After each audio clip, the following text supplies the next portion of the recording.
Lendo a Bíblia, um dos milagres que mais me chama a atenção é a cura de um cego de nascença. Nessa versão aqui, mais antiga, ela diz assim, em João 9. Caminhando Jesus viu um homem cego de nascença. E os seus discípulos perguntaram, Mestre, quem pecou? Este ou seus pais, para que nascesse cego? Respondeu Jesus, nem ele pecou, nem seus pais, mas foi para que se manifestem nele as obras de Deus. É necessário que façamos as obras daquele que me enviou, enquanto é dia. A noite vem, quando ninguém pode trabalhar. Produzindo uma reflexão autônoma, após ler esse versículo, quando ele diz, façamos, ele nos convoca, ele nos inclui. Jesus nos inclui. Façamos as obras daquele que me enviou. Enquanto é dia, a noite vem quando ninguém pode trabalhar. Aquele que me enviou, Deus. Eu fiz umas anotações aqui e quero compartilhar.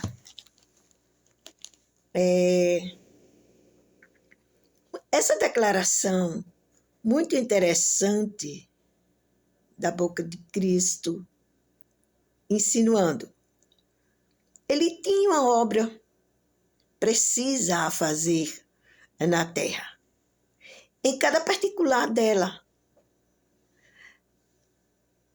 O segundo, que tudo que ele fez na terra foi simplesmente as obras de Deus. Particularmente, fazer o bem, embora não exclusivamente só milagres, porque as instruções que ele dava nas sinagogas aos discípulos eram tão relevantes que até os dias atuais permanecem.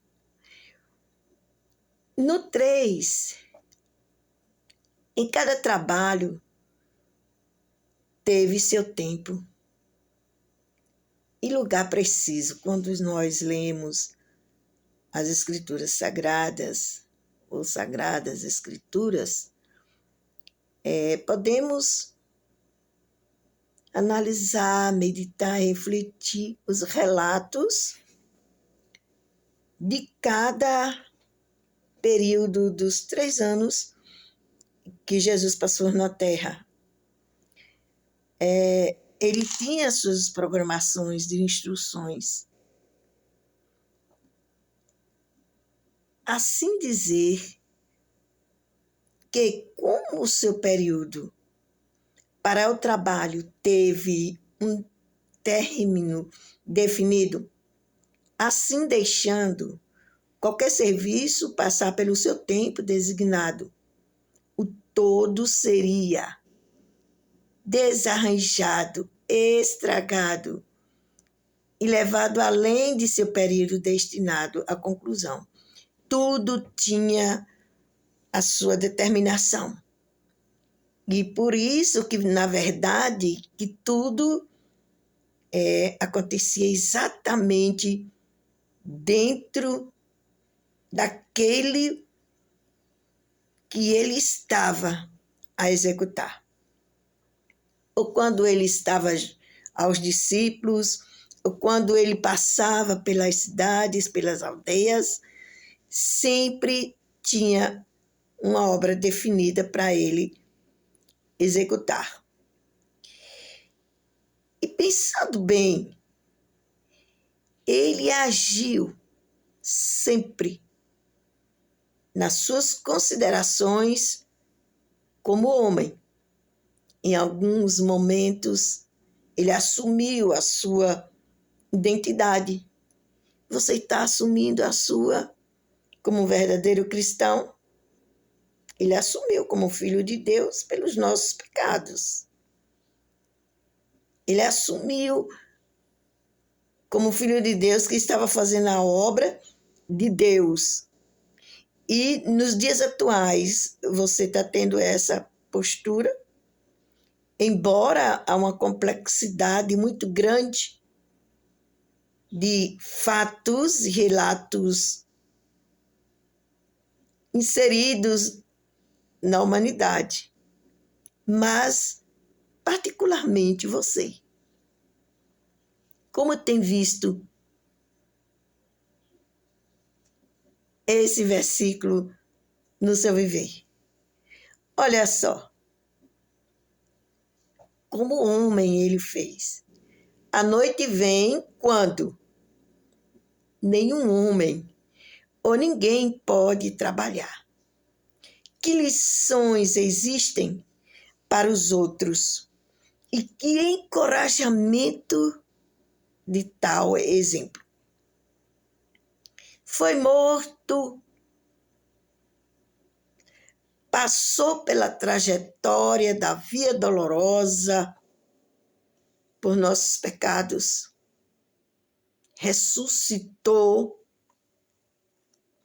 e nos comissionou.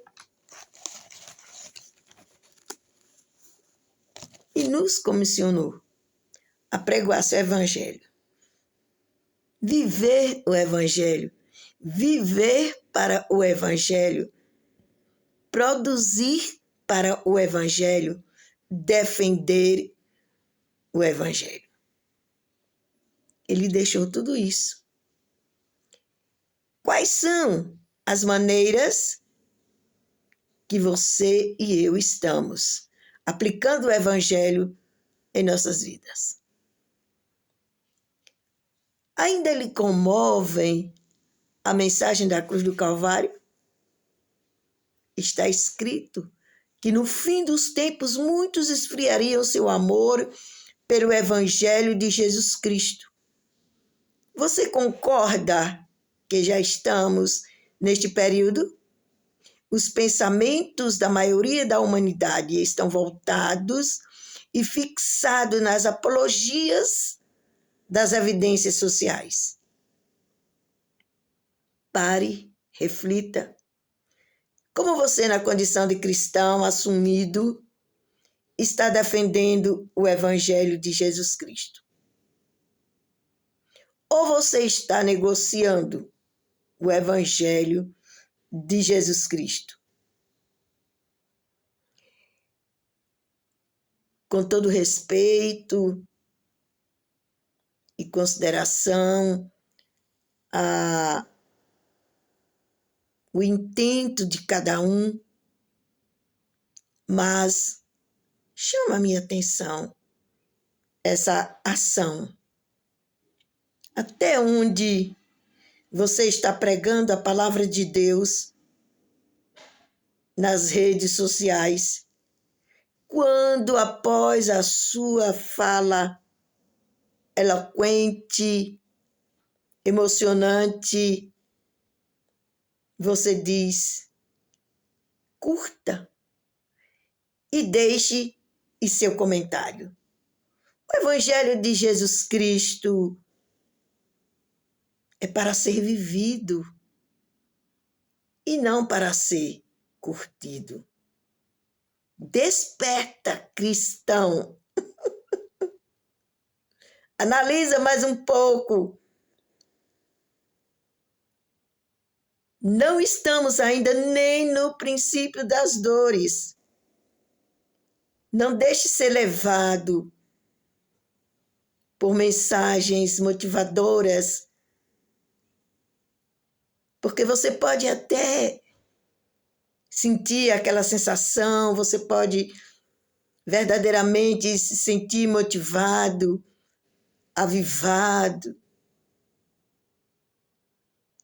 Mas se você não tiver segurança, firmeza, na genuidade da palavra de Deus, isso aqui.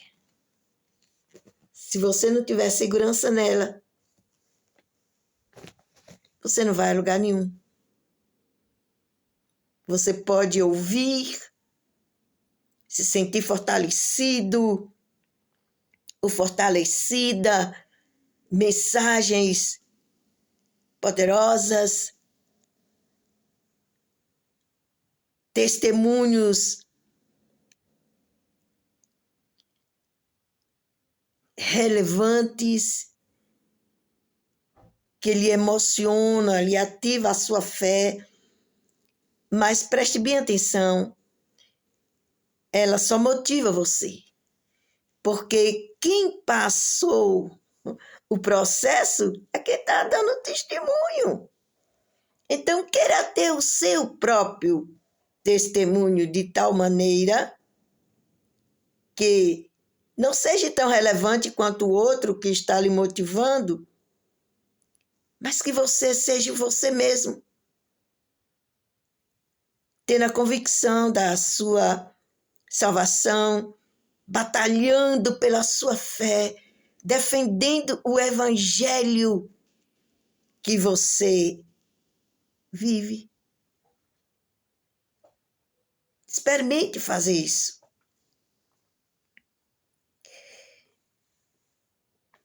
Não deixe se levar pela sutileza do engano usando o nome de Jesus Cristo. Ele é o seu Criador, autor da sua vida. Ele é o seu provedor. Ele é o seu amigo.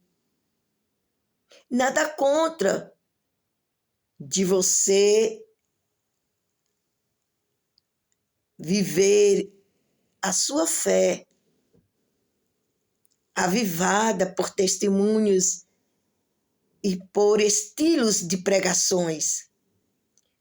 Mas se você se voltar, você mesmo ou você mesma, a ler a Bíblia, mesmo que você não saiba ler, mesmo que você não entenda, mesmo que você não compreenda, mas leve a sua mente, o seu espírito a uma condição de crescimento, de afinidade com a palavra de Deus, e você ouve. Do momento em que você se coloca nessa condição, você não precisa ser um catedrático, não precisa ser um acadêmico.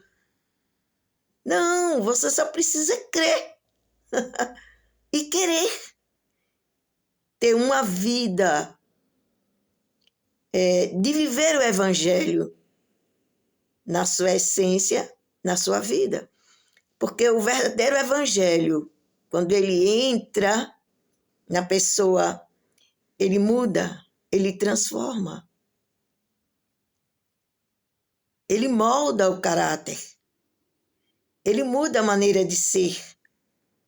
A sua mente, seus pensamentos, a sua forma de viver, ela vai recebendo uma transformação, em algumas pessoas repentinamente, em outras paulatinamente, mas o importante de tudo isso é justamente o efeito que ela faz. A essência da palavra, quando entra na pessoa, pela fé, ela se dispõe, ela se coloca na posição de viver uma vida de novidade.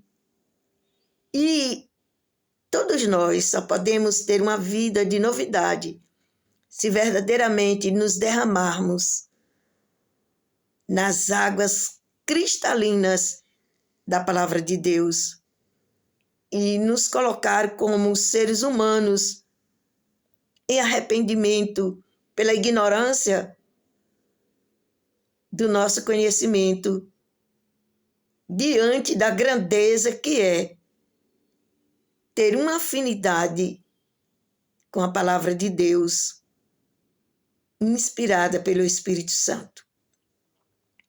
Quando assim você proceder, você vai começar a sentir um prazer muito mais intenso de ter uma intimidade mais próxima com o autor da tua vida e vai se esquecer mais um pouco da efervescência